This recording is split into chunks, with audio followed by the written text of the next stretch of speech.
This is the Cloud Council. With us is Aileen Hayes. Aileen, we're going to dive straight in. You're currently at Experian, a huge data organization, 37 different countries. I believe you hold data on billions of people for all the right reasons. So rather than dwell on the company itself, maybe you can articulate with your experience how you found the difference between private and public sector technology. Is there a mindset? Is it an internal appetite? Can you share anything with us about that? Yeah, I mean, I think there are some similarities actually, but we might come back to that later. From a technical point of view, yeah, there are clearly some very big differences. One of them is scale and probably complexity. And if I was going to add a third, it'd probably be pace. So if I think about, so I've worked in the third sector and the public sector, and the level of complexity of the systems and the way that everything's integrated together is significantly less than it is working in the private sector organisations I've worked in.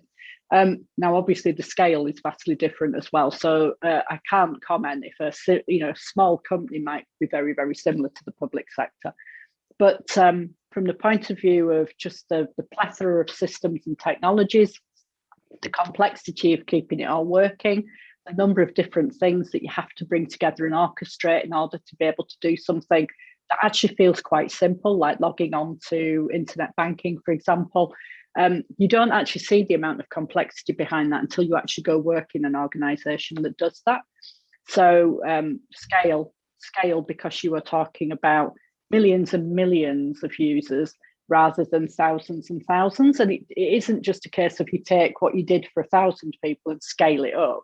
It is radically different. So scale and complexity, I found it eye-opening. Just some of the systems that I was exposed to was, it was a big change. And then the pace piece is about the fact that the pace of change I found is significantly faster. So when I worked in the university, you have to keep pace with technological change because your students expect it. You're at the leading edge of what you're teaching. So you have to have the latest equipment. You tend to be using the latest versions of software. That's what students are expecting. And then in terms of the things that support them, they're expecting you to enable them to be able to use the latest tools from a pastoral sense as well as from a teaching sense. Right. That isn't the same thing though as going into a private sector organisation where they are investing day in, day out in the latest technology and change and maintaining that. So the pace of that is much, much faster. Yeah, I mean, you speak so passionately about the value of technology, and I can't recall the exact example, but while frictionless is really something that people aim for, I recall you used an example of where creating friction was beneficial. Yeah. So the example, I think it's quite a well-known one now, is that so in the main, we try to create really slick, smooth experiences for our clients, our customers, whatever we want to call them, the people who consume our services. The idea is that they should be really easy to use, really easy to access, and they should just work nice and smoothly. Everybody aspires to the kind of Apple level of simplicity that, it's really complicated, but actually the experience we have is really simple. But actually, there are certain circumstances where you want to slow that down or you want to deliberately put some friction in the system.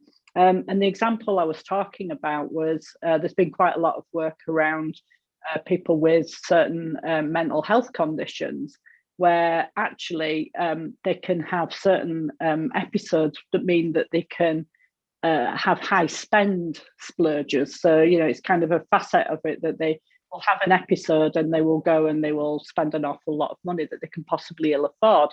And one of the things that a lot of financial services organisations are doing is putting little speed bumps in the way that just slows that down a little bit. Great way to describe it. So please carry on. It's a great way to describe it. So the idea is that it's not to stop people doing what they need to get done. And it's obviously not to stop people having their own agency. People are adults, they can make their own choices. But just by being able to slow a few things down, it gives people time to think about, do I really want to do this? And that in itself can therefore be hugely supportive for people who may be living in the moment and are just kind of just whizzing through something. Certainly, I've worked with people who've spent thousands of pounds that they can't afford because they've just been able to spend it like that, and they've then ended up in serious debt.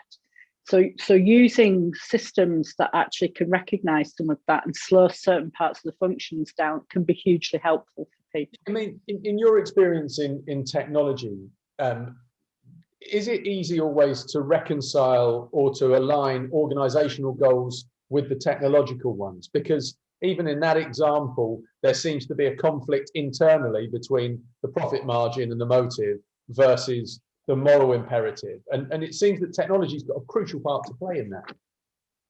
I don't really see technical goals and business goals as separate. I think technology, people talk about technology and business like they will operate in completely different spheres and they're totally different things. And they're not, from my point of view. Technology is a function of the business. It'd be like people talking about their business and HR or their business and finance. We accept that finance is a key component of delivering our business objectives, whatever kind of organisation we are. IT is the same. So from my point of view, technology is there to enable the business, and it's there to make sure that it helps the business achieve its objectives as easily as possible. Now, the thing that you're talking about with a moral imperative, that's completely different. And I think there is an interesting debate about to what extent businesses balance the different objectives that they've got. So yes, they're obviously, if you can work in a listed business with shareholders, there is an imperative to deliver a profit. If you work in a university, there's a different kind of imperative. But equally, there's also a need to nurture and look after the people who use your services. So that moral piece is actually good business, because if you have customers, if you're a bank and you have customers, for example, who are getting into debt, that is not good for you as a business. So it's actually in your interest to help those people do the right things.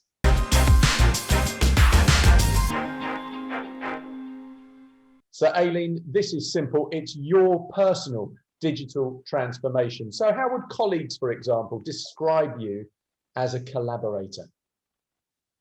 I think they would say that I have a lot of fresh ideas, that I have quite a strong passion for the things that I'm involved in, and I would spend quite a lot of time trying to win them round to my view.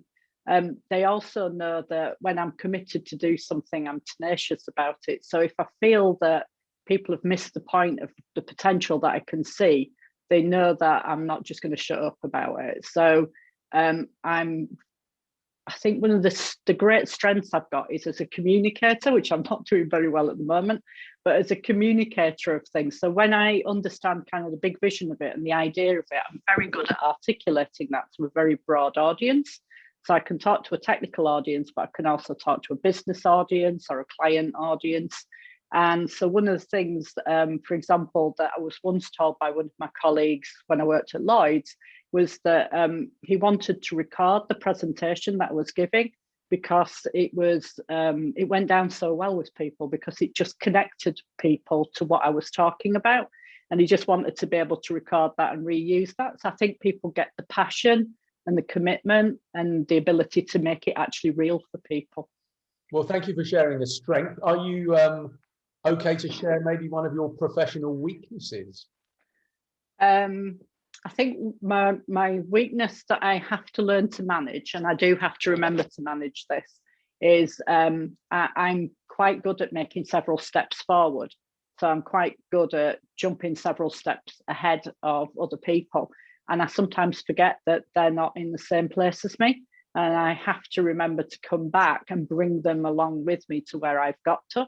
And sometimes I get frustrated with that. And I think, well, why have they not got it? Why do they not see the potential that I see? So that is something that I have to still manage on a regular basis. To rein yourself back. If I can, on the subject of back, take you maybe back to your career. If you could remake a professional or a career decision, do you think there's one you would, looking back, change? I've thought about this a few times, because I once took a job and realised probably after about 9 months, that it probably wasn't the right decision. I probably shouldn't have taken the job. I'm not really a big person for regrets, because if you look at the things that you do, quite often something comes from that. There is nothing that I can look at that I would say I've done that and it's led to something particularly bad. So whilst I don't think it was the right decision, it was the right decision at the time. I remember all the thinking that I did at the time about, was this the right decision? Was this the right thing for me? You know, did I really want to leave what I was leaving? Did I want to go to what I was joining? It felt right at the time. So if I went back in time, the decision would probably still be the decision. And nothing terrible happened. It's just that I got locked into a job I didn't love. And it was probably a relatively unhappy couple of years in a job, but I stuck it out. I know that sounds quite rude, but you know, I kind of made a commitment to do it. So I stayed and I did the commitment. And actually good things did come out of the other end of it. So I can't say I regret it. But yes, you know, one of the things it's taught me is to think a lot more about the choices that you make, because you effectively are signing on for a good couple of years commitment. No, good, and fair enough for you sticking it out. So just finally, your digital transformation also must mean elements of any role get dragged and dropped into the trash. The bits you don't like, what bit would you take and drop into the trash if you could? Is it is it the budgeting? Is it the marketing? I don't mind that. No, I think God, what would I drop? That's such a good question. Kind of, I'm not sure. So apart from the endless meetings, about meetings, which is kind of really quite hard work, I accept that everything that is part of it, right, in a business case, understanding the budgeting, understanding how an organization manages its finances, so you understand how to write that business case, selling it to various people, spending hours with various people, of architects and designers and clients and end users. They're all part of getting to the end product. So as long as I get to the end product, I don't see that as wasted time. Well, I'm going to take a liberty, if I may. You strike me as a very personable person. So I'm going to take Zoom meetings and I'm going to drag them into the trash for you.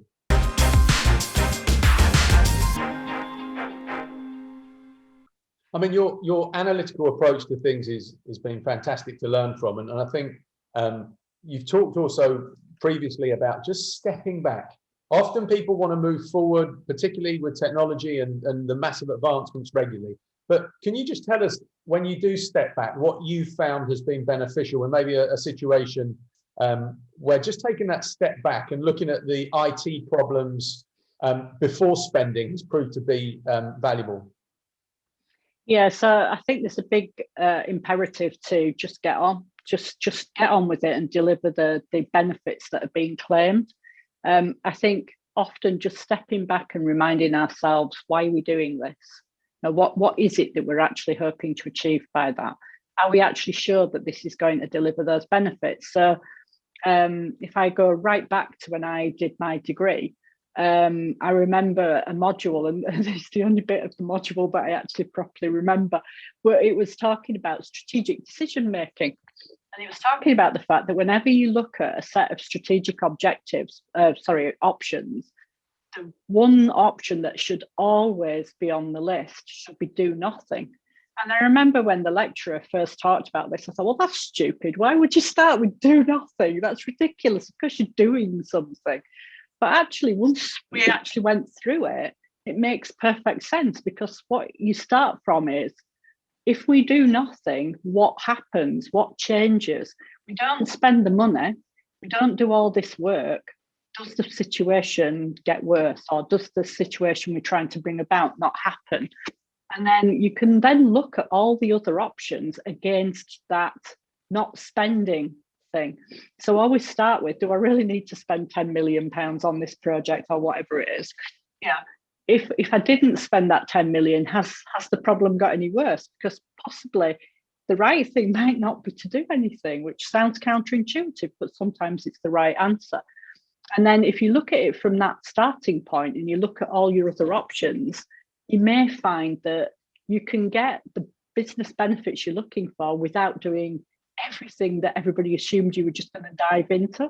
And I've seen time and time again that actually be a valid approach. Start with, what's my do nothing option? What would be the outcome if I did nothing? And then work from there. What are all my other options sensibly? And then what's the best option in the round? I feel, Aileen, that is exactly the kind of nugget we love here on the Cloud Council, because it seems so simple and so obvious, but particularly given your experience, we know that it's also got absolute genuine value in so many different organizations. So thank you for sharing that. And moving, I guess, again, just to something that you've worked and been close to, which is artificial intelligence in all organizations, or machine learning, and I'm not going to ask you to distinguish between the two. But I mean, have you learned any lessons, or are there any things that we can take away about just some of the experiences you've had where you've bumped up against AI or machine learning that has been successful, and maybe where it hasn't been? So I am actually hugely supportive of AI and machine learning, and machine learning for me is kind of just a kind of extension of the kind of advanced analytics people have been doing for years. But it can do some really impressive things. And AI has probably got huge potential, and we're starting to see things, certainly being called AI, that are really impressive and will probably take us into a completely different paradigm from where we are now. Yeah. However, I think that there is such an emphasis on it that a lot of businesses feel that they should be doing AI without actually understanding why they should be doing AI or what they should be using it for. So there's a huge amount of, and I think I used this term before, kind of AI washing, that kind of sense that you rebadge something as AI because it will make it more palatable to certain people who feel that their organization will be left behind if they're not using AI. So for me, the starting point is, it's back to the basic again. What is the problem that you're trying to solve? And then what are your options for solving it? Not assume automatically that AI or machine learning is the answer, but it certainly could be. I've seen machine learning do some amazing things that would have taken far longer if we'd have been doing it through traditional methods. And, so huge supporter of it, absolutely see the use cases for it. But there are lots of things where it's not, at the moment, the right answer. Well, so don't do AI for the sake of doing AI. I mean, it seems fair to say that unless there's a business rationale, it will simply get you to the wrong place faster. If you're lucky. But I think the main problem is you'll also spend an extremely large amount of money getting there. So if you like going on a very long journey and spending a lot of money and not really having an outcome for it, fine, do that. But that's not what I'm ever going to vote for. Aileen, again, another fascinating episode here on the Cloud Council. It's just wonderful listening to your experience and your advice. So thank you very much for joining us. I believe we're going to see you again. But if you've been watching and you'd like to know more, you know exactly where to find us. It's been a pleasure having you on the show. Thank you.